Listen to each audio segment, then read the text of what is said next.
फलटणच्या श्रीराम सहकारी साखर कारखाना प्रशासकाच्या ताब्यात. प्रशासक तथा प्रांत अधिकारी प्रियंका आंबेकर यांनी तातडीने श्रीराम सहकारी साखर कारखाना ताब्यात घेण्याची केली प्रक्रिया सुरू.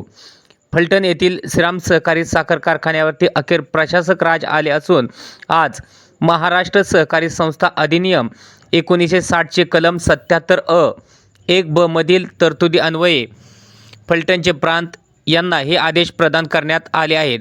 या अधिकारानुसार प्रादेशिक सहसंचालक साखर पुणे विभागाच्या निलिमा गायकवाड यांनी श्रीराम सहकारी साखर कारखान्याचे आजपासून कामकाज पाहण्यासाठी फलटणच्या उपविभागीय अधिकारी तथा प्रांत अधिकारी प्रियंका विठ्ठल आंबेकर यांची प्राधिकृत अधिकारी म्हणून निवड करण्यात आली आहे.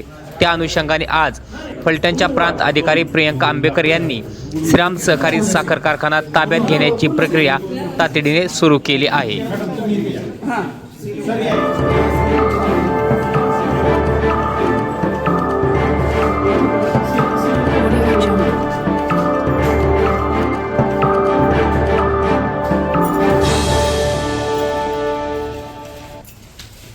आज 20 मार्च 2025 आज शासनाच्या आदेशानुसार श्रीराम सहकारी साखर कारखान्यावरती मी प्रांताधिकारी म्हणून माझी नियुक्ती प्रशासक म्हणून इथे झालेली आहे. त्यानुसार कार्यभार घेऊन आम्ही पुढचे कामकाज चालू करत आहोत.